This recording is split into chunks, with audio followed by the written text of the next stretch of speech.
Hi, I'm the founder of What.io, Stefan Larsson. This video is for you that want to get started with digital product passports and using the What.io platform.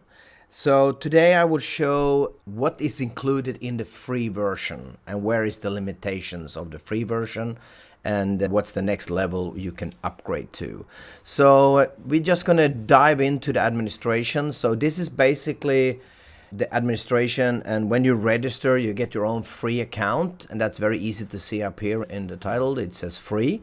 If you click on this icon, you will see that you have the options to get any of our higher level subscriptions, which of course then will give you more volumes, more features, and these type of things.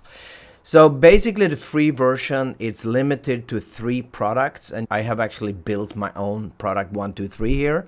This means that you can generate actually any amount of QR codes to build your passport, and you can of course print these on a label printer and start building your passport as you go along. So it's very efficient.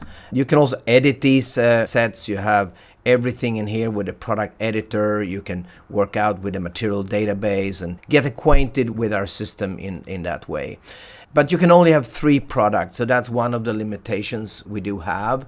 You can only have 1 user, so we don't allow you to have a multi-user environment. You cannot invite colleagues and consultants and stuff in the free version, and you can only have 1 category. So in my product, in my category I just wrote test products. So that is one of the limitations.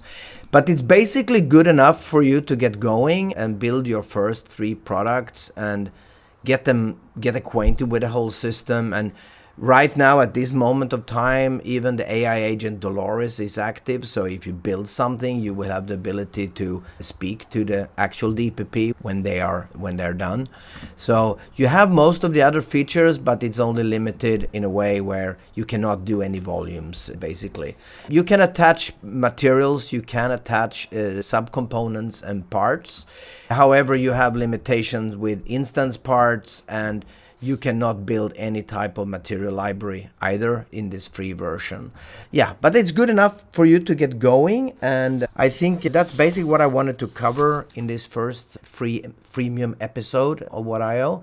So just dig in and build your first DPPs, and when you're ready to launch and you start to get volumes, you can look at the first kind of payable subscription, which is the bronze program, and these are described in the next video. All right.